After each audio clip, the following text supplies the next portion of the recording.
fond des filets, le podcast. Très heureux cette semaine à Au fond des filets d'accueillir le seul, l'unique coach de l'équipe championne à Patrice Bernier et ses amis, accessoirement premier entraîneur de l'histoire des Roses de Montréal en Super Ligue du Nord. Robert Rositoyo, comment ça va? Super bien, et toi? Ça va très, très bien. Comment tu as trouvé ton expérience de champion à Patrice Bernier et ses amis? Pas trop tough, gérer une gang de gars et de filles pas de tête qui veulent tout le temps jouer? Je me retournais sur le banc et j'essayais de prendre tout le monde en même temps. Mais surtout ceux qui avaient 4 têtes de plus que moi. Ouais. Mais non, j'ai adoré connaître des gens que je connaissais pas et participer pour cette belle cause. C'était magnifique. Moi, j'ai été déçu parce qu'au retour, le lendemain, j'avais une émission à faire avec Frédéric Laure Au fond des filets, puis j'ai pas eu une grande sympathie de sa part quand je lui ai dit que je pensais m'être cassé des côtes. J'ai eu la confirmation une dizaine de jours plus tard, en fait hier, avant d'enregistrer cet entretien, que j'avais bel et bien 2 côtes cassées. Je vais essayer d'aller me têter un peu de sympathie de sa part. Au moins, ça servait à quelque chose. On a été champion au final. Oh, puis je m'en rappelle que tu t'es fait mal, mais après, je te regardais parce qu'on avait besoin de temps. Non, on a continué. Dit, là, mais il y avait encore une finale à jouer. T'es correct? Oui, tu sais, ouais. Poker face, pas de signe de faiblesse. Oui, mais 2-3 jours plus tard, je te confirme que j'étais à l'urgence puis j'avais perdu la game de poker, pas à peu près. Écoute, on va commencer par le début, mais pas le début. Je pense que tu vas comprendre ce que je veux dire. Tu as travaillé en assurance? Ouais. Si je t'avais dit il y a une dizaine d'années, quand tu travaillais en assurance, hey, tu vas te ramasser par être le premier coach de l'histoire de l'équipe professionnelle d'une ligue qui n'existe pas encore, qui va s'appeler les Roses de Montréal, tu m'aurais dit quoi? Ouais, ça dépend à quel moment, parce qu'au début, quand je travaillais, c'était un centre d'appel. Je travaillais dans le centre d'appel, puis je n'aimais pas trop ce que je faisais, je me cherchais encore. Au début, je t'aurais pas cru, mais vers la fin, quand j'ai quitté pour faire du foot à temps plein, gagner un gros 800$ la prochaine année, puis que mon père me regarde encore avec un air de qu'est-ce que tu fais? Mais moi, je sentais quelque chose à ce moment-là, dès que j'ai retouché le terrain, mais là, en tant que coach, je sentais qu'il y avait quelque chose de spécial et je voulais y aller au bout. Puis ben, je sens que c'est vraiment un métier qui est sans limite. Donc oui, j'espère que tout se passe bien, mais que ce soit maintenant chez les pros, mais même avant, je sens qu'il y a quelque chose au bout de cette histoire-là, puis je veux aller au bout. T'as arrêté de jouer vers 18 ans? Ouais, à peu près, ouais. T'as commencé à coacher à 24? Ouais. D'habitude, il y a un gap qui est plus court ou plutôt un overlap entre les deux. Qu'est-ce qui t'a ramené dans le soccer? Ça s'est fait vraiment par hasard. C'est là que moi, je suis quelqu'un, j'ai la foi. Puis c'était une de mes amies, Audrey, qui coachait à Sainte-Julie, au Rafale de Sainte-Julie. Puis elle m'a juste dit, j'ai besoin d'un peu d'aide, ça te tente-tu? Es-tu de Sainte-Julie? Non, je suis Longueuil, Brossard, okay, sur la Rive-Sud. quand même dans le coin, pas trop loin. Dans le coin. Donc je me suis dit, OK, pourquoi pas, je vais y aller. Puis quand j'ai vraiment frappé un mur, là, des jeunes filles, justement, de 17 ans. Je savais pas comment parler devant un groupe, je savais pas comment me prononcer, mais j'ai compris que c'est dur. Et ça, je pense, ça m'a attiré au début. J'aime ça quand c'est difficile, j'aime ça quand c'est challengeant. Puis là, j'ai tout de suite dit, oh, c'est bon, c'est ça que je veux faire. Puis la responsabilité aussi, de quand tu es coach, tu fais surtout ça pour les autres. Mm-hmm. Après ça, je voulais tout découvrir, les hommes, les femmes, les filles, les garçons, tout âge. Je voulais juste apprendre et ça m'a tellement amené mon esprit à un endroit que j'étais constamment en mode découverte, apprentissage, que le curieux en moi a dit, c'est bon, c'est ça que je veux faire. Tu sais, souvent, quand tu arrives à 18 ans plus, comme joueur ou comme joueuse, c'est là où tu commences à comprendre ce que le coach te demande. Pas que tu comprends rien avant, mais tu commences peut-être à prendre des notes, à t'intéresser au coaching, à te dire, ben si jamais moi je passe pas professionnel, peut-être qu'il y a une avenue là-dedans, je vais tirer telle chose d'un adjoint, telle chose d'un ou d'une entraîneur-chef. Toi, tu n'as pas eu ça, peut-être que tu l'as eu plus tôt, mais si tu as arrêté net de sec à 18 ans, de quoi tu te rappelles à 24 ans où tu t'es dit, oh, OK, c'est ça la job de coach. Le plus gros rattrapage que tu avais à faire, c'était quoi? C'était... il y avait des choses que je savais faire parce que j'ai pas joué au niveau, mais j'ai quand même joué, puis j'étais pas pire. Mais pas assez bon pour faire l'équipe régionale de Wilfrid Nancy. Sur la Rive-Sud? Sur la Rive-Sud. Il m'avait coupé, il avait raison, je sais pas s'il s'en rappelle, je lui ai jamais dit d'ailleurs, mais... Tu en as jamais parlé? J'avais jamais parlé de ça parce que j'ai pas... Les quelques fois que j'échange avec lui, j'ai pas eu la chance de lui parler de ça. Est-ce qu'il se rappelait de toi? Non, je pense Non? pas. Ok. Je pense pas. Non, je pense pas. J'avais des cheveux dans ce temps-là, donc c'est sûr que. Je te comprends. Je te comprends. Mais il y a des choses qu'on sait faire. Par exemple, jongler. Hmm. Savoir jongler, c'est une chose. Enseigner à quelqu'un qui sait pas jongler comment jongler, c'est complètement différent. Tout à fait. Et le breakdown, excuse-moi l'anglicisme, Ouais. mais le couper vraiment le geste Étape technique par étape. étape par étape. Et ça, c'était. Fallait quasiment que je reprenne à zéro. Ok, Je sais comment jongler, mais je sais pas comment enseigner à quelqu'un de jongler. Donc, par où on commence? Et c'est vraiment les petits qui m'ont aidé, que ce soit les U8 à la pré-académie, et U6 le samedi matin à Sainte-Julie où je voulais leur enseigner le plus possible, mais en fait, tout ce qu'ils voulaient, c'est s'amuser, mais quand même leur enseigner au moins défendre leur but, au moins comprendre la direction. Et fallait vraiment partir simple. Et puis après, c'était m'entourer de mentors. Pour moi, c'était ça la clé, c'est d'avoir des mentors. C'est à chaque jour, à chaque semaine, je cherchais quelqu'un qui pouvait m'apporter quelque chose et le suivre. C'est intéressant ce que tu dis parce que ça fait écho. C'est drôle, on parlait de lui il y a un instant, Wilfred Nancy. Quand Wilfred est venu pendant les fêtes, il y a une des choses qui m'a vraiment marqué, c'est quand il m'a dit, avant de présenter des nouveaux concepts ou des nouvelles idées à mes joueurs, je m'assure que son garçon qui a 7, peut-être 8 ans maintenant, est capable de les comprendre. Parce que ça veut dire que, tu sais, je l'ai réduit à son essence même, puis c'est la plus grande clarté que je peux donner. À quelque part, coacher des jeunes. Toi, tu les as coachés de quel âge à quel âge à la pré-académie? J'ai fait un peu de tout. J'ai fait des U8, j'ai fait des U10. Après, quand j'étais responsable dans un peu toutes les catégories, donc on va dire U8 à U12. On s'entend que tu n'es pas en train d'expliquer les détails d'un 3-5-2 avec un triangle. Tu n'es pas là-dedans. Là. Tu es dans ce qu'il y a de plus zéro. pur. Exactement. Dans tes... On jouait un 2 contre 1. Déjà là, à 8 ans, déjà, je jouais un 2 Non, contre pas à 1. 8 ans, mais ouais, peut-être plus à 12. Je me souviens, je vais taire les gens impliqués dans ça. C'était d'ailleurs, je ne sais pas trop pourquoi Wilfred vient de s'inviter dans cette conversation-là. Je faisais une licence B avec Wilfred. Puis il y a quelqu'un à Laval, à Bois-de-Boulogne d'ailleurs, qui est votre nouveau chez vous. Puis il y a quelqu'un qui nous expliquait, on travaillait l'overlap.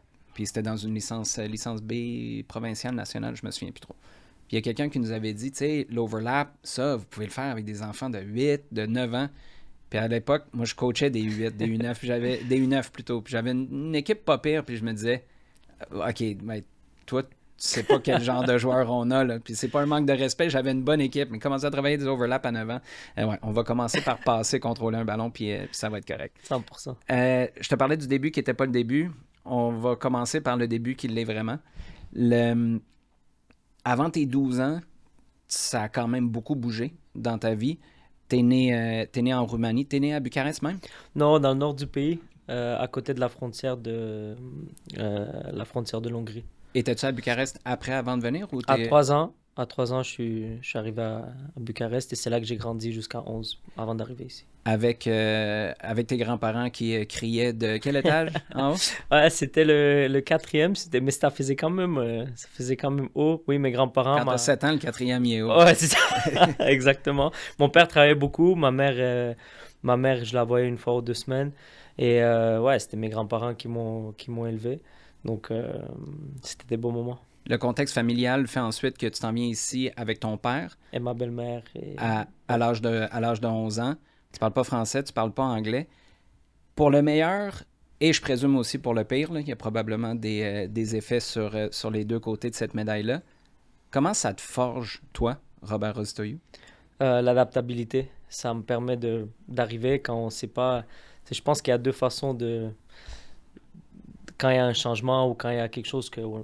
C'est soit on est dans une cage, puis un peu comme un animal dans le zoo, on te libère dans la jungle, puis moi j'étais dans la jungle, là, je comprenais absolument rien, on parlait, j'avais aucune idée de ce qui se passait autour de moi. As-tu des classes d'accueil? Tu arrives à quel temps de l'année? Oui, classe d'accueil, mais même la classe d'accueil, c'est avec d'autres mondes qui parlent d'autres langues, puis le roumain, il n'y avait pas de roumain dans cette classe-là. Donc, du swahili, du roumain, puis à quelque part, tout le monde essaie de parler français. C'est encore plus dur. mais ce qui m'a le plus aidé, c'était le foot. C'est après 2 semaines, m'inscrire dans un premier club, c'était au club de Longueuil. Mm-hmm. Dans un premier club organisé, j'avais jamais connu ça. Avoir des coéquipiers, jouer T'avais avec juste un joué dans la coach. rue avant Ouais, ça? c'était que la rue. J'avais joué un petit peu au Dynamo de Bucarest, mais c'était pas structuré vraiment comme c'est C'est ici. pas grave, avoue, tu le mets dans le CV pareil. Ça. Dans mon CV de joueur, ouais. Ouais, c'est ça. Donc, ouais, ça m'a permis de m'adapter, d'apprendre la langue et d'utiliser un... Parce que ce qui est dur quand on arrive, c'est... Ce que je trouvais dur, c'est d'arriver à s'introduire dans la société, mais en même temps de garder une confiance. Mais on peut pas avoir de la confiance quand on parle pas la langue, par exemple. C'est hyper difficile et je Ben, à pense cet tout âge-là, âge, c'est ça. peut-être que quelqu'un de 22 ans pourrait avoir un petit peu plus de coffre, mais à 11 ans... hein. T'as raison, quand il y a au moins un diplôme dans la poche, il y a au moins quelque chose sur quoi s'attacher, mais moi, la seule chose que je savais faire, entre guillemets, l'enfant, moi, c'était jouer au foot. Et ça m'a permis de rester quand même confiant dans ce que je savais faire et de m'intégrer après, de me faire accepter dans un groupe, par exemple. Ta relation avec la Roumanie, tu l'entretiens comment? Y retournes-tu souvent? Est-ce que il y a des... as-tu une communauté roumaine à Montréal ou est-ce que c'est comme une nouvelle vie, là, puis ça, c'est un chapitre plutôt passé? Non, je suis encore très proche. C'est sûr que quand je suis arrivé ici, tu sais, aujourd'hui, je peux le dire, là, je me sens québécois. Je pense comme un Québécois. Je pense en français. Je garde quand même le roumain. On parle roumain à la maison. Encore beaucoup de nourriture aussi quand je vais chez mon père, notamment. Là. Mais ma mère est toujours en Roumanie. Donc, les premières années, j'y retournais souvent. Maintenant, un peu moins parce qu'au bout d'un moment, j'ai aussi envie d'aller voyager un peu ailleurs. Ouais. Mais la Roumanie, c'est vraiment un beau pays. Puis j'adore encore y aller. Ça fait un moment que j'ai pas été. Mais je suis l'équipe nationale. Je suis un peu ce qui se passe. Mais ouais, je dirais que c'est vraiment une identité composée. C'est intéressant ça parce que tu dis je me sens québécois. Je trouve toujours... Tu sais, j'ai des cercles dans mon environnement qui sont québécois francophones. D'autres que je considère québécois anglophones, mais je trouve toujours ça fascinant d'entendre certains anglophones dire « It was full of Québécois ». Puis c'est des gens qui sont nés ici, là, de génération en génération, puis d'entendre un Roumain qui débarque ici à 11 ans dire « Moi, je suis québécois », alors que des fois, on considère l'autre qui est né dans le même quartier. Il y a quelque chose de super intéressant d'un point de vue identitaire dans tout ça. Revenons à ton embauche. Avec les Roses de Montréal, Annie Larouche m'a dit qu'elle a eu des tests psychométriques à passer pour devenir présidente des Roses. As-tu eu des tests comme ça à passer? C'était quand même rigoureux comme processus. Tu as fait quoi? 4 passages à Montréal? Tu étais à Vancouver pendant ce temps-là? Ouais, j'en ai fait 3 ou 4, je pense que c'était 3. Mais c'était des longues entrevues. Je me rappelle de celui que j'ai trouvé le plus enrichissant, le plus tough aussi, c'est dans le café de Nick DeSantis, derrière. À côté des machines à sous. Exactement. Il y avait Marinette avec un calepin qui me regardait avec un air sérieux. Il y avait Nick avec parce que je connaissais Nick avant, mais je le connaissais pas sous forme de quelqu'un tu le connais, c'est du CF Montréal? Oui, du CF Tu avais eu des Montréal. contacts avec lui à ce moment-là? exactement. Mais là, il était vraiment en mode business. Et donc là, j'avais quand même 2 personnalités fortes, 2 personnes avec un parcours qui me posent des questions difficiles. Comme quoi, mettons? Par exemple, il y a une joueuse qui veut rien savoir de ce que tu dis. Des situations, là. Ouais, des vraies situations où, tu sais, qu'est-ce que tu fais? Des situations presque impossibles c'est vraiment difficile. Impossible. En même temps, Nick a probablement une bonne histoire à te conter pour chacune de ces situations-là. Impossible à savoir. Il n'y a pas de bonne réponse. Tu peux pas te préparer à ça. Donc c'était le fun parce que quand je suis sorti de là, je me suis dit, là, ils me connaissent. Et après, s'ils veulent de moi, ils savent qu'est-ce que je leur amène. Puis je pense que quand on fait des moves comme ça, tu sais, j'étais bien à Vancouver, honnêtement. Puis j'étais parti malgré que la famille est restée ici puis que c'était tough. Il venait de te prolonger ou il t'offrait une prolongation? Ça faisait 1 an que tu étais à Vancouver? Ça faisait 1 an. Je venais de renouveler avec eux. Avec l'académie? Avec l'académie. Puis je prenais un poste aussi de head coach. J'étais adjoint la première année, head coach la deuxième. Je commençais avec un nouveau groupe, puis j'avais fait plusieurs passages avec les pros aussi parce que c'était très inclusif. C'était pas que moi, on le faisait. Il y avait plusieurs coachs qui passaient avec les pros. Mais... Ça, c'est le socialisme de Vanni Sartini. Exactement. C'est lui, il était à fond là-dedans. Puis il nous a, un jour, pour faire la parenthèse, là, il est embarqué dans un meeting, puis il a dit, bon, on est short staff chez les pros, on va pas recruter, on va vous faire tourner. Puis c'est la première fois que... donc, tourner dans le sens où, pour remplir une chaise, c'est un coach de l'académie... À chaque semaine, pendant toute la saison. Puis c'était semaine complète, de A à Z, tous les meetings, toutes les discussions. Les matchs aussi? Sortait les matchs. J'ai été sur un banc MLS à 2 reprises. Pour quel match? C'était LA Galaxy et l'autre, c'était... Ouais, l'autre, c'était... Ça, c'était l'an dernier ou l'année d'avant? C'est l'année dernière? L'année dernière. Fait que le LA Galaxy, futur champion, là, c'était pas la moitié d'un match. Là. Ouais, c'était tout un match et c'était... Ouais, donc, c'est la première fois que je vivais ça et 3 mois, j'étais là. Je pense que ça faisait 3 mois que j'étais à Vancouver. Puis je me retrouvais sur un banc MLS, je comprenais pas. Il est comment, Vanni Sartini? Là, ça part dans tous les sens, puis c'est la raison pour laquelle j'adore ça au fond des filets. On a le temps, puis on n'est pas obligé de partir en ligne droite. Puis bref, on n'est pas obligé de rester dans le U9 de passe avec le pied droit, passe avec le pied gauche. On peut parler d'overlap puis revenir. Vanni Sartini, qu'est-ce qui t'a le plus marqué? Moi, c'est un de mes coachs préférés de tous les temps. Je couvre la MLS depuis 2012.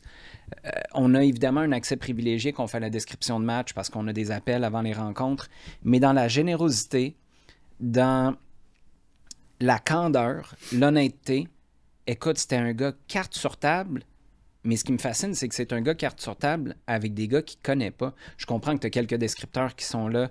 Je pense à Paul Dolan, entre autres, qui est à Vancouver, avec lesquels il y a une relation qui va au-delà de cet appel-là de 15-20 minutes. Mais même avec nous, moi, il ne me connaît pas. Puis il répond à des questions avec une honnêteté extraordinaire, avec une passion. Tu sais, on parle souvent du mot passion, mais lui, c'est comme si c'était contagieux. Comment tu l'as vécu? As-tu un souvenir, une anecdote de lui? Ah, j'en ai plein, mais c'est sûr, déjà, c'est quelqu'un de très drôle, très éduqué en même temps. Donc, il est capable d'étirer, capable d'arrêter. Quand il arrive dans la pièce, le centre l'espace des coachs, il est commun à Vancouver. Donc, il n'y a pas l'équipe première, l'académie. Tout est au même endroit. Tout le monde est ensemble avec des bureaux fermés pour Axel, le GM, pour Vanni. Mais tout le monde est ensemble. Donc, on voit le staff arriver. Et quand Vanni arrive, tu ne sens pas la pression du head coach. Tu sens juste un être humain qui arrive et qui met la bonne ambiance, qui fait la bonne blague, qui se rappelle de ton nom, des petits détails.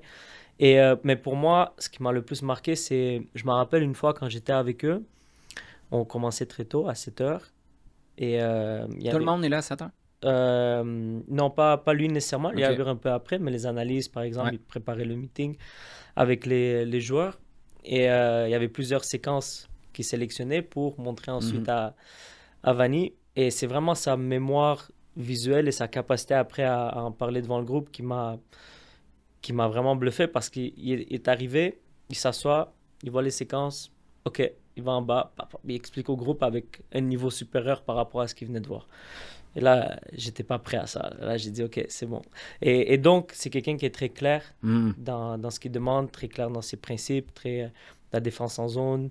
Et sur le terrain, pareil, il sait qu'est-ce qu'il veut, il donne des repères concrets. Et ça m'a beaucoup marqué chez lui. C'est intéressant parce que je pense que j'en parlais avec Frédéric Laure. Dans les broadcast calls dont je te parle, il arrivait à nous dire, nous, ce qu'on veut, là, c'est trouver les 6 mètres d'espace entre le milieu défensif à gauche puis le piston à gauche parce que c'est là où, quand il arrive à s'endormir puis le ballon est sur l'autre côté, quand tu mets le ballon dans cet espace-là, ça permet toujours une passe en...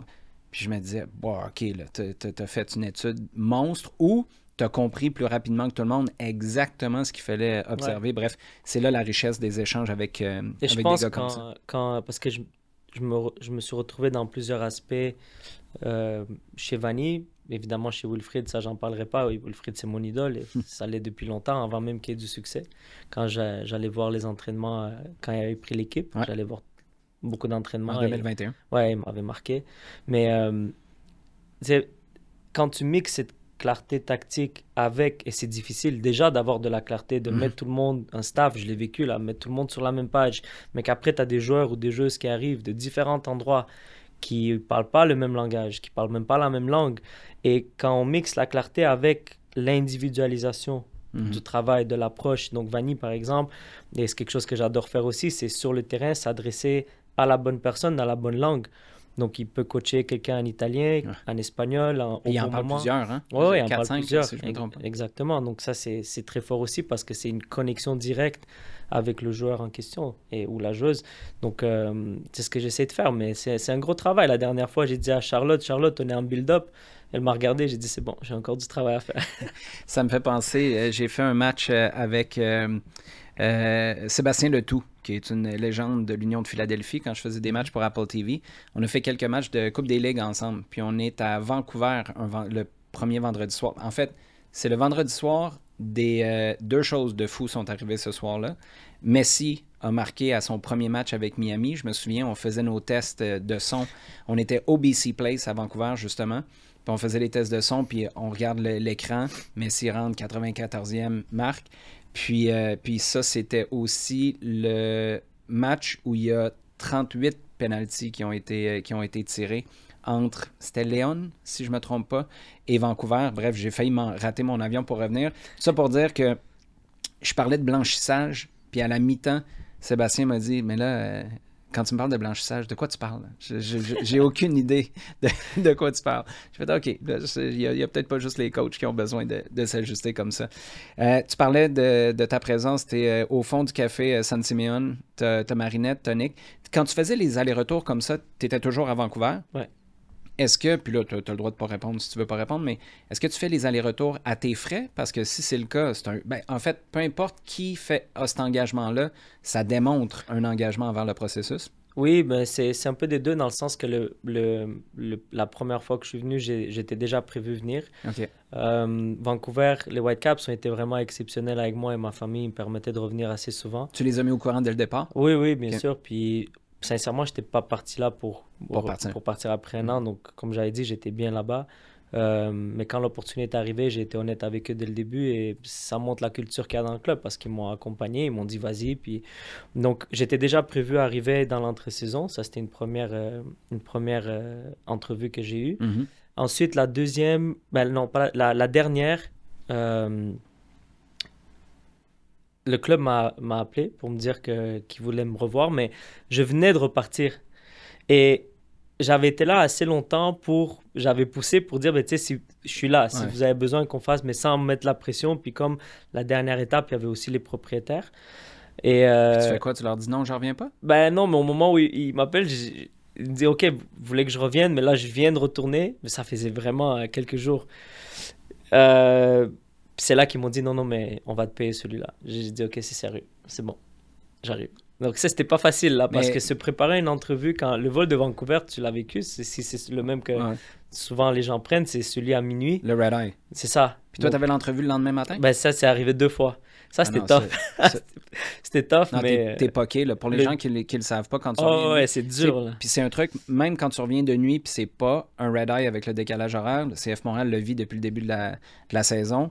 Revenir de Chicago, il y a un petit décalage, là, mais revenir à 3-4 heures du matin, ou dans ce cas-là, arriver à 6-7 heures, puis tu as une entrevue à, je sais pas, 10 heures, 10h30, t'es mieux d'avoir pris tes notes avant de prendre ton vol. Ouais. Non, ouais, puis t'arrives, puis j'étais vraiment... Au dernier entrevue, au dernier moment, je m'en rappelle, t'as Marinette qui m'ouvre la porte, puis la seule chose qu'elle me dit, c'est « fais-nous vibrer ». OK. Mais là, ça m'a juste comme donné l'énergie. C'était le dernier souffle. Là, j'ai été moi-même, mais... Est-ce que tu as interprété ça comme « tu m'as convaincu, moi, directrice sportive, maintenant, parce que c'est avec les propriétaires » ? Ça? Une partie de moi, oui, mais comme j'étais tellement concentré sur ma tâche, sur ce que je dois faire, j'ai aussi senti que les gens qui étaient dans la salle avaient besoin de vivre des émotions, qu'on soit là pour donner des émotions aux autres. J'ai tout fait le lien de pourquoi j'étais à la bonne place dans cette entrevue et peu importe ce que ça allait donner après, là, à ce moment-là, je voulais la job. Je voulais revenir. Parce que là, avant même de rentrer, de serrer la main à Jean-François, le regarder, même si je le regarde, il est beaucoup plus grand que moi. Et pareil pour Isabelle, et sentir dans leurs yeux ce que ça représente, ce club. Là, même avant ça, je sentais que, OK, je la veux. Là. Parce que je présume que, en fait, je vais te poser la question plutôt que de présumer.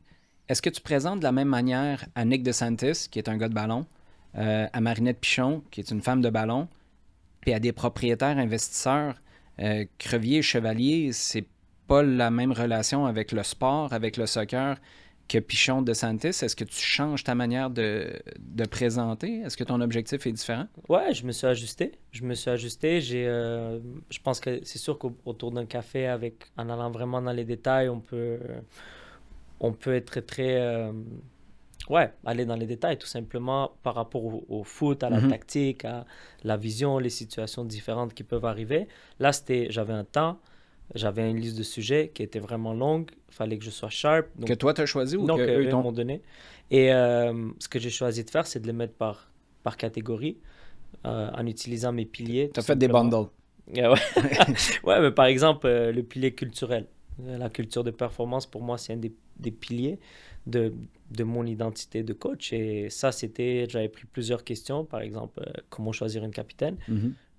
Et je l'avais mis là-dedans. Et là, dans certains sujets, je suis allé plus en détail. Dans certains, non. J'ai montré une vidéo de moi en train de coacher par rapport à ce que la Grinta représente, par exemple, et comment moi je la transmets, parce que c'est bien de le dire, mais il faut aussi la montrer.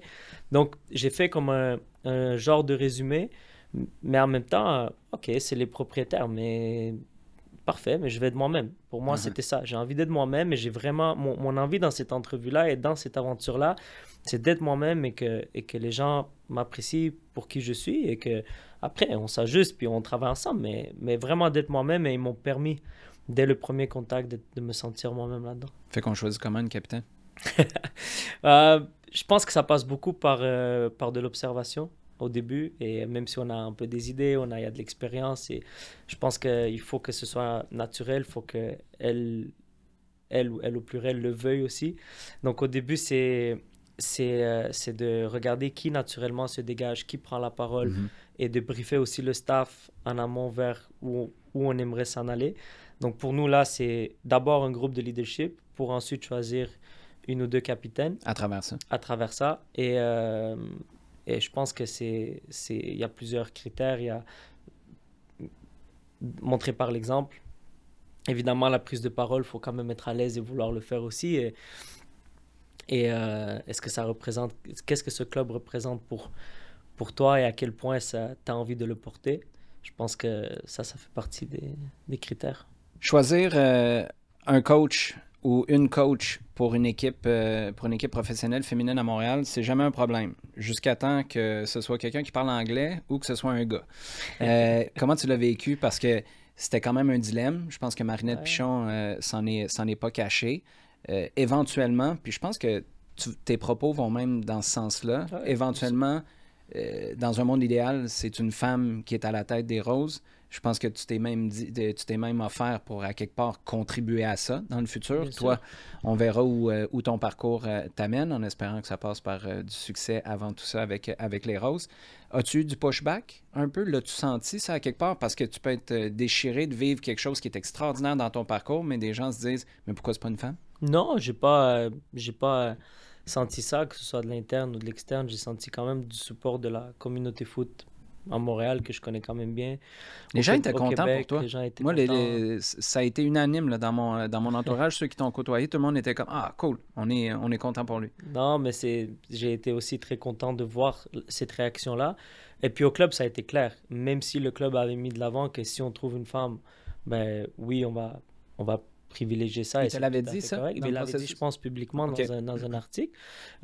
Moi, j'ai demandé la question quand j'étais dedans, puis c'était surtout ce qui avait été mis de l'avant, c'est la bonne personne avec les bonnes valeurs et les compétences.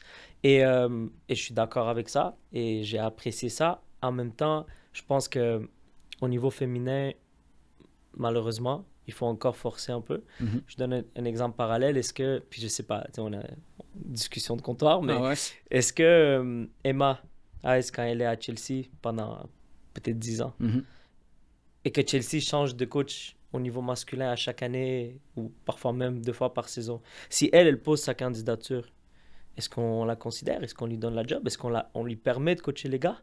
Est-ce qu'on y va que par compétence? Est-ce qu'on y va que par valeur? Ou est-ce qu'on se dit non, mais t'es une femme? Ça fait peur. Ça fait peur. Donc je pense que là où on est en ce moment, je pense Puis tu parles, juste pour les gens qui ne savent pas, là, Emma Hayes, tu parles d'une femme qui est top dans son domaine. Là. Exactement. Qui a du succès, c'est historique ce qu'elle a fait à Chelsea. Et je pense qu'on est vraiment sur la bonne voie pour continuer. Et ce projet-là, il est à 100% derrière mettre les femmes de l'avant. Mais qu'à un moment donné, il faut aussi le forcer. Donc moi, être 10 ans dans ce poste-là, non. Honnêtement, non. Je veux contribuer à ce que ben, à ma place, un jour, ce soit au bon moment, de la bonne façon, parce qu'il faut aussi que les choses soient bien faites, je pense, que ce soit une femme. Et si je peux, moi, personnellement, aider à contribuer, et vraiment mettre ça de l'avant, ultimement, peu importe quel rôle j'aurai, avec grand plaisir. Tu as dit tout à l'heure qu'à Sainte-Julie, tu as coaché des filles en premier. Ouais. On réécrit l'histoire. Mettons que tu coaches des gars. Penses-tu que tu coaches les roses aujourd'hui? Ta première expérience, si c'était avec des gars? Je pense que oui, parce que pour moi, c'était jamais... tu sais, souvent, les gens ils me demandent de la différence entre coacher des gars, coacher des filles, les hommes, les femmes. Pour moi, c'est coacher l'être humain. Puis oui, il y en a des différences, mais je me m'attarde pas Il y a quand même des livres et des livres qui ont été Il y en écrits a. sur la différence entre un homme et une femme dans un couple, mettons. Là, Ouais. je ne veux pas rentrer dans un débat là, d'hétéronormativité, whatever, mais il y a quand même des subtilités. En fait, autant qu'il peut y en avoir dans un même groupe chez les hommes ou dans un même groupe chez les femmes, tu peux pas gérer tout le monde de la même manière non Non, plus. puis il y a aussi des différences. Dire qu'il n'y en a pas, non, il y en a, mais est-ce que après on choisit de... Comment on choisit de faire avec ça? Est-ce qu'on s'attarde là-dessus? Moi, je préfère vraiment considérer l'être humain, puis coacher l'être humain, puis tout le monde est différent. Mais après ça, tu sais, où il y a des différences en termes, par exemple, physique, les muscles, ok, mais les femmes peuvent presser, là. Ben oui. Elles peuvent presser haut, elles peuvent presser Non, c'est longtemps, puis ça marche. Donc, c'est, après, c'est vraiment l'approche. Puis, donc, je pense que j'étais tellement curieux dans les différents groupes d'âge, découvrir tout. Donc, c'est sûr qu'à terme, j'aurais sûrement coaché des femmes. Est-ce que le parcours aurait été le même? Je sais pas, mais j'étais content de l'avoir fait. T'as passé 5 ans à l'académie? Au club, 5 ans. À l'académie, peut-être près de 3 ans, mais j'ai commencé aux écoles de soccer et c'est là que j'ai appris vraiment le côté animation, puis à quel point c'est important de donner du plaisir. De l'énergie que t'apportes. L'énergie que tu apportes. Après la pré-académie, après ça, tant qu'à être là, aller cogner sur la porte, à la porte de Philippe et dire, vous n'avez pas d'adjoint là à vos équipes, vous en avez 22 à gérer. Philippe Lafroy, qui était directeur de l'académie. Directeur de l'académie, avec mon ami Esteban, qui est maintenant au Mexique. Ouais. Esteban Landazabal. Ça, c'était en 2016? Ça, c'était... Ouais, je pense que... Là où je veux en venir, c'est Jason DiTullio, Wilfred Nancy, Yannick Girard, ils étaient tous passés avec Mauro Biello à ce moment-là. Ouais, exactement. C'était là. C'était le temps d'aller cogner à la porte de Philippe. Là. Je veux dire, il y avait besoin d'aide un peu à ce moment-là avec la perte de tous ces coachs-là. Ouais, puis... Mais la perte, entre guillemets, là, qui était passée avec les pros. Oui, puis Serge, pas très longtemps après, avait Serge aussi. Qui est parti à Portland. Qui part à Portland, qui est un très bon ami aujourd'hui. C'était le premier que j'avais... En fait, c'était ça. Au début, je suis allé voir Philippe en disant, je suis là. Est-ce que je peux être en observation? Comme je suis curieux et ça, c'était pas en espérant que... Non, je voulais juste... T'étais sincère. J'étais vraiment sincère et il m'envoie avec Serge. Et ça, là, je comprenais rien au début, puis je trouvais ça vraiment top niveau ce qu'il faisait. Donc on a connecté, il m'a annoncé qu'il partait. Et après ça, continue mon travail à la pré-académie et c'est dans un deuxième temps que je dis, mais tiens, là, tant qu'à être là, si jamais vous avez besoin d'adjoint, puis la première chose que Philippe m'a dit, c'est on n'a pas d'argent pour ça. Il dit, OK, c'est pas grave. Puis au bout de 6 mois, il nous a débloqué quelque chose. Mais c'est l'apprentissage, c'est la période où j'ai le plus appris et je le referai n'importe quand. Qu'est-ce qui t'a marqué? Beaucoup de choses, mais de l'environnement que Philippe a mis en place, je dirais que c'est l'exigence du haut niveau. Et là, j'ai vraiment compris à quel point on est constamment en train de se remettre en question. Tout ce qu'on... Tu sais, des discussions avec Antoine, qui est avec les Roses aujourd'hui, que pour moi, il est... Préparateur mental. Puis il est clé dans l'aventure, mais je le prendrai n'importe quand, dans n'importe quelle équipe, c'est un difference maker. Tout ce qu'on dit compte, tout ce qu'on fait compte. Toujours avoir un temps d'avance, toujours être à la recherche. Et j'ai appris de Philippe qu'il faut être un excellent préparateur mental, coach tactique, connecté avec les jeunes, tout. Les pédagogies, les situations, la structure, comment voir le foot, puis de juste jamais, tu sais, de jamais juste se dire, OK, je suis bon, OK, c'est bon, je suis rendu... Non, constamment... Je peux surfer pendant 3 semaines. Constamment se remettre en question, puis voir ce côté-là, et après, à travers mes autres expériences, et notamment travailler avec avec Jason DiTullio, qui est devenu un très bon ami après aussi en dehors du terrain.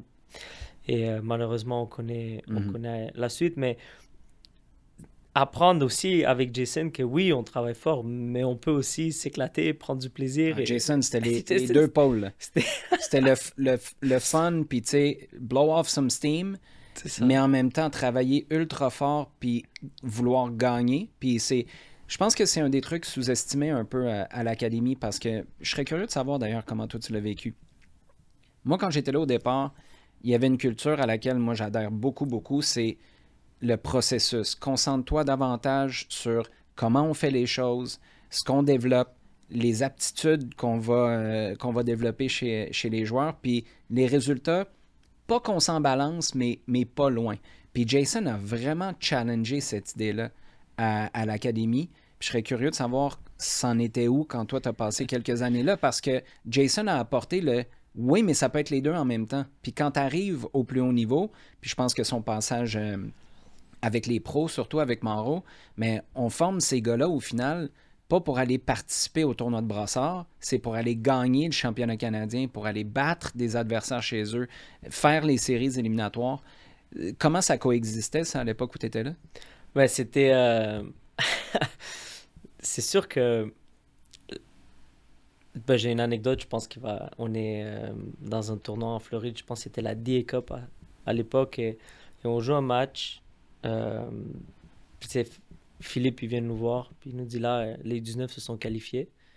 Il faut que les U17 se qualifient. Mais c'était aussi sa façon de nous mettre une pression qui était qu'on aimait bien. Donc, avec Jay, on fait le match. On gagne, on est en train de gagner. Jay, on passe en 5-4-1. On défend.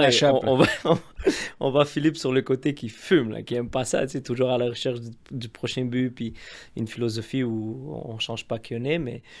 Puis Philippe, c'est un gars qui aime le risque aussi, là, qui aime rester fidèle à ses trucs, mais quand il y a une opportunité, il aime rouler les dés. Là. Jay, c'était plus...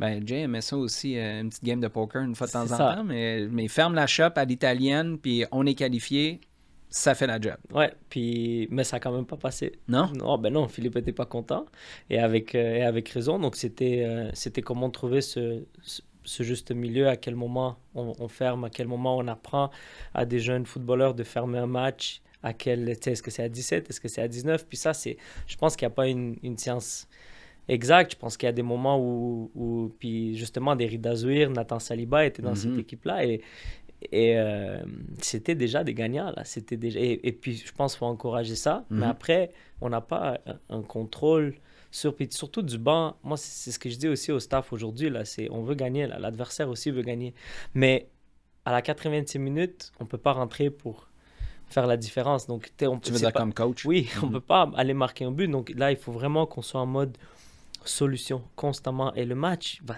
tellement vite. Est-ce qu'on voit tout?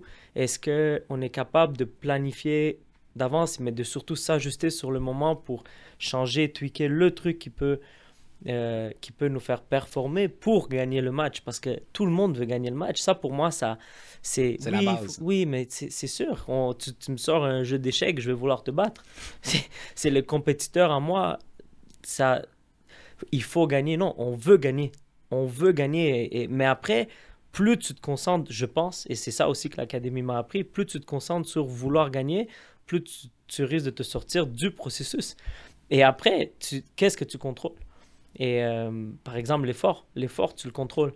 L'effort, si tu le fais bien, si tu le fais de manière constante, si tu es un effort physique, oui, pour réagir à la perte, par exemple, du ballon, mais un effort mental pour défendre à la 89e sur coup de pied arrêté, ça, tu le contrôles. L'effort mental, l'effort physique. Et si ça, tu le maîtrises du mieux que tu peux, et que même si l'adversaire a aussi l'effort, mais que toi, tu pousses, et que tu le contrôles, tu as plus de chances de gagner. Ouais. Après, même si ton effort est là et que tout est beau et que tout est parfait, le ballon frappe le poteau. Parfois, ça rentre, parfois, ça sort. Ouais. Dans le CF Montréal, en début d'année, le ballon a frappé le poteau une couple de fois. Ouais. On n'est peut-être pas à la même image aujourd'hui si ce ballon il rentre dans le but. Donc, je pense vraiment qu'il faut arriver à se détacher de ça. Avant de te ramener sur les Roses, Qu'est-ce qui a changé par la suite? Parce que je sais que toi, tu as senti une évolution. Il y a eu la pandémie, il y a eu le rebrand, il y a eu des coupures, évidemment, parce que la pandémie a apporté un moment difficile pour toutes les entreprises. Encore plus une entreprise sportive canadienne qui avait les déplacements, les relocalisations temporaires, là, mais c'était quand même ça pour la première équipe. Qu'est-ce qui a été perdu dans cette période-là? Puis je lance la pierre à personne, là. Mais j'ai l'impression, moi, ce que je dis souvent, puis j'en ai parlé avec Fred à quelques reprises, l'académie de l'époque, l'académie qui a produit Nathan Saliba, c'est pas l'académie qui est là en ce moment. Puis ça veut pas dire que l'académie qui est là en ce moment va pas produire des joueurs extraordinaires. Mais il y a comme quelque chose qui s'est évaporé. J'ai la misère, moi, à mettre le doigt dessus. Qu'est-ce qui s'est envolé dans cette période-là? Je pense que c'est difficile pour moi à dire parce qu'aujourd'hui, les quelques contacts que j'ai avec les gens de l'académie, ben, ils sont positifs. Puis moi, j'aime pas être dans le jugement, à regarder ce qui se fait comparé à avant. C'est complètement différent. Le sentiment que j'ai, c'est que ça travaille bien, mais je pourrais pas t'en dire plus aujourd'hui. Ouais. Au moment où moi, j'ai décidé que c'était le temps de passer à autre chose, j'étais aussi très fatigué. Puis honnêtement, on enchaîne. Là. Tu sais, c'est quoi? À l'académie. Donc, on enchaîne et que ce soit les voyages, tu n'as jamais de jour off. Puis moi, je le prendrais beaucoup. Là, parce que encore une fois, je l'aurais fait de A à Z encore aujourd'hui parce que rentrer à 7h, 8h, préparer la journée de l'académie, finir après, embarquer sur la pré-académie, finir à 9h. Puis honnêtement, c'était difficile, mais c'était du bonheur. Mais au bout d'un moment... Mais tu gagnais quand même un demi-million pour Je faisais tout ça en étant à temps partiel, je vais le mentionner, parce que je pense que c'est quelque chose qui... Il n'y a pas de problème, j'étais conscient de ce que je faisais, c'était un choix aussi. Ça t'a amené là où tu es aujourd'hui. Exactement, et je le referai. Et il y a plein de monde encore aujourd'hui qui font ça, et il n'y a aucun problème. C'est le monde du foot, puis j'espère qu'un jour, le métier d'entraîneur va vraiment être un vrai métier. Mais moi, tout ce que j'ai appris à ce moment-là, ça n'a pas de prix, là. Donc, moi, tu me demandes de le refaire, je ne veux même pas être à temps plein, temps partiel avec l'apprentissage, ça me va. C'est sûr que, tu sais, un peu comme une courbe d'apprentissage, au bout d'un moment, tu as envie de découvrir autre chose, tu as envie de voir autre chose. Et je me rappelle, Nicolas Gagnon, il m'avait dit, mais tu vas sortir d'ici, tu vas frapper un mur, tu vas aller où? Et j'avais envie de quelque chose d'autre. Donc, dis le gars qui s'est ramassé à Southampton en Premier League. Exactement. Donc, je suis très content pour lui. J'espère qu'il va rester là-bas et je le salue. Mais je sais pas qu'est-ce qui a changé après. Est-ce que c'est l'exigence? Perdre Philippe, on perd quand même une certaine exigence par rapport à... Tu sais, Philippe, un savoir de décennies aussi. Oui, exactement. Donc, est-ce que c'est peut-être un peu d'exigence, peut-être un peu... Je pense aussi qu'il y avait une remise en question dans le club de manière at large, d'où le rebrand. Mais c'est drôle parce que je pense que si le club avait la vision d'aujourd'hui à l'époque, puis je dis pas que la vision était pas bonne, la vision était super, il y avait des super joueurs qui étaient là, il y en a encore aujourd'hui, mais il y avait des Drogba, des Piatti, etc. Mais que si les jeunes avaient été mis de l'avant... En 2014, 15, ouais, 16. je pense vraiment que ça aurait fait encore plus un grand impact. Je pense quand même qu'on poussait beaucoup pour les jeunes, puis que les jeunes étaient quand même considérés.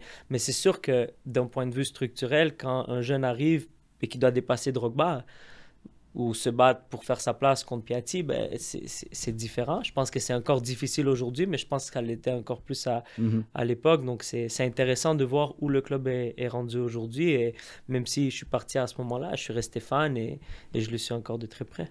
T'es début trentaine, t'es entraîneur-chef. J'allais dire, t'es le visage. Tu vas devenir un des visages très importants du soccer à Montréal. Je pense que c'est encore un peu sous le radar. Là, on enregistre, vous êtes à une dizaine de jours de votre coup d'envoi à Toronto. Tu es le leader. En même temps, tu es un leader qui a comme directrice sportive une légende du foot mondial, celle qui a été pendant longtemps meilleure buteuse de l'histoire de l'équipe de France. Comme consultant, Nick DeSantis, pas besoin je te dirai pas tous les titres qu'il y a eu. Même lui, Nick, assis où t'es en ce moment, il y a quelques mois, se rappelle même pas de tous les titres qu'il a pris ou qu'il a porté au CF Montréal ou à l'Impact. T'es Yannick Girard, qui a fait la Coupe du Monde. Tu as Antoine Guldner, qui a fait un travail secret, on va le dire comme ça, pour un titre de MLS Cup avec Wilfred Nancy. Il a travaillé à distance, puis c'est un gars qui a fait un travail extraordinaire à l'Académie et avec la première équipe de l'Impact ou du CF Montréal avec Nancy. Comment t'assois ton autorité dans tout ça? Parce qu'à quelque part, c'est toi le leader. C'est extraordinaire d'être entouré de ces gens-là, mais c'est des gens qui ont un énorme bagage. Comment on vit ça, ce positionnement-là comme coach? Honnêtement, c'est que du bonheur parce que déjà, en partant d'en haut, il y a Marinette, mais il y a aussi Annie, il y a aussi les propriétaires. Mais là, vraiment, en partant d'Annie, Marinette et tout le monde, c'est l'être humain avant tout et c'est les valeurs avant tout. Marinette, c'est la première qui va aller ramasser un but sur le terrain. C'est ça qu'il faut au moment présent. Donc, du moment que le stage, c'était comme ça, on va dire, c'est facile après de travailler puis de juste s'attendre à ce que tout le monde fasse leur job. Mais en plus de ça, avec des personnalités comme ceux que tu as mentionnés, je pense que la clé, puis il y a Maryse aussi dans le staff, il y a aussi Marco Torrens, puis il y a aussi... Qui vient d'arriver. Oui, puis là, il y a Christine, la thérapeute, il y a Mathilde au niveau des équipements, et il y a tellement de monde aussi dans Laurence, la team manager, il y a du monde, et avec Marinette est très forte à choisir les bonnes personnes en termes de s'entourer de personnes qui sont adjoints Adrien, de personnalités, de bonnes personnalités, des bonnes personnes qui ont envie de travailler. Donc ça, déjà, il y a cet environnement-là en place qui, pour moi, me permet de vraiment m'exprimer et faciliter ça. Après, moi, je crois beaucoup, j'appelle ça une des premières rencontres que j'ai avec le staff, si je leur ai dit, moi, je crois dans le management horizontal. Pour moi, vous êtes tous et toutes coachs.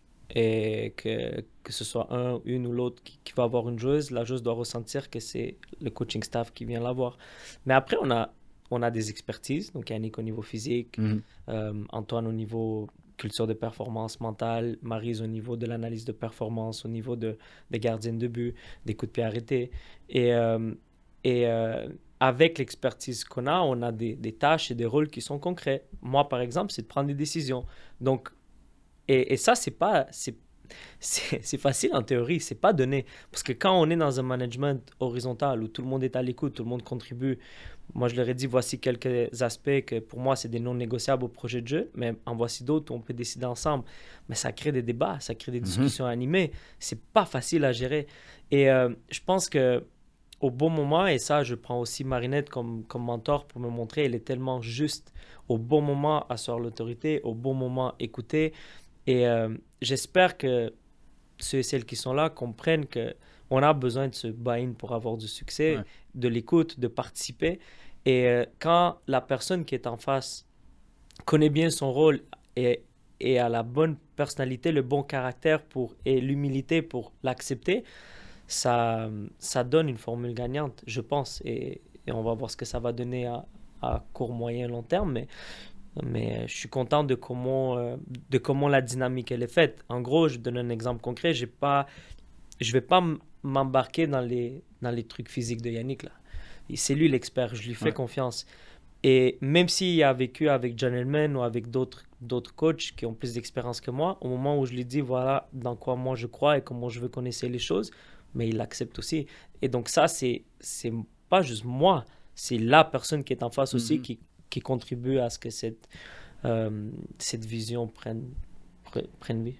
C'est intéressant ça. T'es passé à Soccer Québec comme coordonnateur technique? Ouais, coordonnateur, j'ai aidé les clubs, puis coach des U15 aux équipes du Québec. Ouais. Mais c'est le côté coordination qui... Coordination? C'est un coordonnateur? Coordonnateur au développement, c'était qui fait de la coordination. Je suis toujours dans le avec ça. En tout cas, bref. Ma question n'avait rien à voir avec l'orthographe de ce mot-là. Est-ce que ça t'a donné, cette job-là, une meilleure appréciation pour le rôle d'une directrice sportive? Tu sais, sachant que quand tu es coach, tu as les deux mains dedans, tu es dans la prochaine séance d'entraînement, qui est blessé. Puis là, quand tu es directeur sportif, directrice sportif, tu as une vue beaucoup plus 35 000 pieds. Est-ce que ça te permet d'apprécier davantage ce qui est important pour Marinette, puis être capable de se mettre dans ses souliers ou dans les souliers de l'un de l'autre? Peut-être inconsciemment, mais là que tu me poses la question... Mais tu n'avais jamais fait... Non, j'avais pas fait de lien, mais je pense que toutes les expériences que j'ai eues m'ont aidé et continuent de m'aider aujourd'hui à continuer de me former parce que moi, je crois beaucoup à ça. On continue, c'est ce que je dis aussi aux joueuses. Mais Charlotte, qui a 34 ans, bientôt 35, elle continue d'apprendre quelque chose de différent. Elle se forme en tant qu'être humain. Et ça, je pense que il y a juste une fin. Vous n'aviez pas foulé le terrain. En fait, vous n'avez toujours pas foulé le terrain pour un match de compétition. Mais vous avez déjà vécu de l'adversité, de la tourmente un peu avec Latif Abdou qui a vécu des problèmes de racisme, de sexisme sur les médias sociaux. Qu'est-ce que ça t'a appris sur l'univers du monde pro dont toi, tu es responsable? Et qu'est-ce que tu penses que ça a appris à ton club? Qu'est-ce que ça vous a fait vivre qui va peut-être vous aider à quelque part à lancer votre première saison chez les Roses? Ben, je vais donner un exemple parallèle, mais terrain. On a le ballon, on est en train de construire l'attaque, on veut un jeu court, on veut OK, mais on est en train de construire l'attaque. Et on perd le ballon. Et là, oui, on veut réagir, mais est-ce qu'on peut le prévenir? Et là, je pense que une équipe qui a une bonne prévention, couverture préventive, le terme, et qui est capable de... Parce que tu vas faire des erreurs. Tu vas... Et puis là, c'est pas une erreur, mais c'est une situation. Il va y avoir des situations où l'adversaire récupère le ballon, où tu es en difficulté. Mais est-ce que tu peux le prévenir d'une façon où est-ce que la réaction te permet de t'en sortir et de continuer vers l'objectif que tu as? Et je pense que la réaction suite à Latifa et à ce qui s'est passé a été très forte, très solidaire. Le club, tout de suite. Et puis, ça nous permet après de mettre... Là, on travaille pour mettre en place des choses pour nous aider du mieux possible à ce que quand ça arrive, on soit encore plus prêt, encore plus forte. Tu parlais de certaines joueuses qui sont près de la mi-trentaine. Tu sais, toi, tu as un gros écart aussi à gérer. Tu as des filles qui sont pros depuis des années, qui arrivent d'outre-mer. Tu en as d'autres qui sont ici, qui débarquent chez les professionnels, qui vont avoir le spotlight sur elles. Je présume que tu ne sais pas comment tout le monde va réagir. Tu commences à avoir un bon échantillon, là, parce que ça fait combien de semaines que vous avez commencé? 6? 8. 8. Comment on gère ça? Parce que tu ne peux pas tout prévenir non plus. À quelque part, il faut que tu engaroches dans le bain juste pour voir est-ce qu'on va se noyer un peu? On va avoir besoin d'envoyer le sauveteur, une bouée, ou est-ce qu'au contraire, tout le monde va nager puis survivre là-dedans? Ouais, honnêtement, c'est difficile. Parce que même celles qui ont connu le monde pro, il n'y a personne dans le groupe qui a connu une nouvelle équipe. Une saison d'expansion, une année d'expansion. Ouais, exactement. Donc, par exemple, je demandais à Tania Bochuk, qui s'exprime beaucoup et qui est très... qui prend de la place, et c'est bien, dans le bon sens du terme. Mais t'étais comment, toi, quand tu es arrivé pour ta première expérience chez les pros? Elle a dit, j'étais entouré de pros, donc j'avais pas le choix. Mais là, on n'est pas entouré, on est entouré de nouvelles pros. Et là, c'est magnifique parce que toutes ces filles-là qui ont déjà vécu ça, c'est une opportunité pour elles de prendre du leadership. Et je pense qu'on leur met la table aussi pour pouvoir le faire et contribuer au succès au-delà du succès, à la fondation qu'on met en place pour ce qu'on espère le très long terme et le succès de l'équipe. Donc, honnêtement, c'est beau à voir parce que ça passe par beaucoup de détails, l'éducation de quoi faire avant. Il y a des joueuses que c'était je vais m'entraîner, je rentre chez moi. Puis... Ouais. Mais là, c'est toute la préactivation, l'activation, le recovery, comment tu récupères, comment tu prends soin de ton corps. Oui, parfois on mange au centre, mais il y a aussi des moments où elles mangent chez elles. Donc, comment on gère tout ça? Et pour le moment, je suis très content des filles parce qu'elles participent énormément à ça. As-tu senti que les installations, parce que ne serait-ce que visuellement, c'est exceptionnel. Le brand des Roses était beau. J'étais là au lancement à l'automne dernier, mais tout ce que vous semblez faire, ou ce que l'organisation semble faire, je présume que tu n'es pas en charge de la peinture ou du papier peint sur les murs du vestiaire ou de la cantine, mais ça envoie quand même un message. Tu es chez les pros, on va bien t'encadrer, mais toi, en retour, il faut que tu te comportes adéquatement aussi. Sens-tu que cet environnement-là, à Bois-de-Boulogne, où vous êtes installé avec votre chez-vous, qui va être votre stade aussi, en plus de votre centre d'entraînement, le sens-tu que ça envoie un message? C'est extraordinaire. Honnêtement, je ne m'attendais pas à ça et je pense que personne ne s'y attendait jusqu'à temps qu'on le voit. Parce que même quand on voyait des vidéos 3D, puis on dit « Ouais, wow, OK, ça va être beau. » Mais c'est beau sur une maquette. C'est ça. Et non, on était vraiment impressionnés et ça donne juste le goût de tout donner à chaque jour. Et c'est ce que j'ai dit la dernière fois aux filles avant le dernier match amical, c'est tout ce que vous avez, tout ce qu'on demande en retour, c'est l'effort. L'effort, c'est le sentiment d'avoir tout donné et le reste, on va être travaillé. 2 dernières en terminant, Robert. Il y a 2 choses qui 2 voies qui se sont tracées au fil des ans. Dans un premier temps, c'était partir étudier aux États-Unis. Ensuite, c'est devenu peut-être signer directement professionnel. Là, au Québec, tu as l'option de faire les 2. Tu peux techniquement étudier et jouer pro chez vous avec les Roses de Montréal. Comment ça fonctionne, ça? Est-ce que vous, parce que tu as quand même un régime d'entraînement que tu ne peux pas ajuster à un horaire scolaire de toutes les filles, mais s'il y a des filles qui viennent vous voir et qui disent moi, j'aimerais ça faire un diplôme universitaire ou j'aimerais ça faire un MBA, est-ce que vous travaillez là-dessus pour faire en sorte que les joueuses n'aient pas l'argument de dire moi, je peux avoir mes études payées aux États-Unis? Oui, 100%. Il y a des joueuses qu'on a qui sont encore aux études. C'est sûr qu'au moment où tu décides de jouer pro, déjà, on accepte. On est en contact avec des joueuses, des top potentiels qui ont décidé d'aller aux États-Unis et qui font leur parcours là-bas, qui est un super parcours scolaire, mais aussi une magnifique expérience humaine. Puis on continue de les suivre, puis on les invitera peut-être à s'entraîner de temps en temps, puis on créera un lien avec elles. Surtout que c'est l'an 1, on peut comprendre qu'il y a des points d'interrogation pour les joueuses. À l'an 5, peut-être que vous avez plus de levier. Oui, bien sûr, mais il y en a aussi qui ont décidé d'embarquer, de se jeter, puis de continuer en même temps, qui n'avaient pas fini leur bac ou qui continuent d'étudier à Montréal. Et on est derrière elle, donc c'est déjà arrivé qu'une joueuse, elle a un examen, puis on l'accommode pour l'entraînement. Mais le foot devient prioritaire dans sa vie. Et ça, elle doit aussi le comprendre, que ça passe par beaucoup d'organisations, mais une joueuse pro a quand même du temps l'après-midi pour faire ses devoirs puis bien récupérer. J'ai comme l'impression qu'il y a un message qui est lancé à travers tout ça. On va faire ça. Jacob, tu prendras ça comme clip Instagram ou juste comme clip pour envoyer à Robert dans son téléphone. Il pourra flipper ça aux filles qui disent qu'ils n'ont pas eu le temps de faire leur devoir.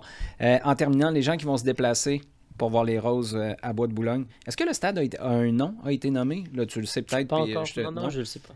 OK, fait qu'éventuellement, on va appeler ça au stade Fill the Blank. Ils vont vivre quoi? Ils vont voir quoi? Parce que je parlais d'incertitude. On ne sait pas à quoi le niveau va avoir l'air. On ne sait pas à quel point la sauce va prendre rapidement ou un peu plus tard dans le cas de ton équipe.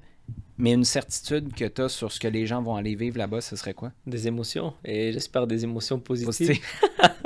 Non, des émotions. J'ai vraiment envie et on a envie en tant que club, mais surtout moi aussi personnellement en tant que coach, et je le dis souvent aux filles, les femmes sont capables de jouer au football. Et c'est ça le message, que j'aimerais que le style qu'on va avoir, l'identité qu'on va avoir sur le terrain, qui, pour être honnête, risque de prendre du temps, et on prend ce risque-là de chercher à mettre quelque chose en place qui fait du sens, qui est cohérent et qui marche surtout à moyen terme. Ouais. Qu'au début, ça va prendre un peu de patience, beaucoup de résilience de nos joueuses et énormément de courage, mais qu'au terme, on va passer des messages, je pense, de société et pour montrer que le foot féminin, il vaut vraiment la peine d'être regardé, que les femmes savent jouer. Et que les femmes, et j'ai la chair de poule en parlant, mais qu'elles peuvent vraiment transmettre des émotions positives à travers ce jeu. Je suis très heureux de ne pas avoir d'autres questions à te poser parce qu'il y aurait eu un anti-climax monumental pour t'en poser une autre après ça. Super intéressant, Robert. Merci d'avoir pris le temps. Je sais que ton horaire est très, très chargé. Vous avez un match préparatoire demain matin. Vous avez un coup d'envoi de la saison inaugurale de Super Ligue du Nord dans une dizaine de jours à Toronto. Je pense que je parle au nom d'à peu près tous les auditeurs d'Au fond des filets. On vous souhaite une victoire à Toronto. Ça, c'est pas mal la base pour une équipe montréalaise. Merci beaucoup d'être passé. Merci beaucoup. Puis j'en profite juste pour te remercier aussi de tout ce que tu fais. Puis ça part du loin de s'en foutre. Puis je te suis personnellement depuis longtemps. Que ce soit toi, avec Frédéric, avec Sidney Faux. Puis honnêtement, du monde aussi que vous avez ici et tout le monde derrière. Mais je pense que ta contribution pour continuer à mettre le foot de l'avant de manière générale à Montréal, dans la province, c'est exactement ce qu'on a besoin. Puis, encore une fois, je te suis depuis longtemps, puis je prends toujours plaisir à t'écouter, surtout sur la route, parce que c'est pas mal le seul moment que, entre deux appels, de gérer des trucs, et j'ai du temps pour t'écouter. Puis pour moi, c'était le premier podcast que je fais, donc j'étais très content de le faire avec toi. Puis j'en profite aussi pour saluer la famille, parce qu'ils m'ont obligé là, de les mentionner. Donc Jessica, ma femme, Valentina, Fabi et Gio, Ben, j'allais justement les petits, dire, donc, comment on dit à la prochaine en roumain? je- Comment tu dirais au revoir ou... La revedere. Bon, ça. Merci. Merci à toi. Ouais.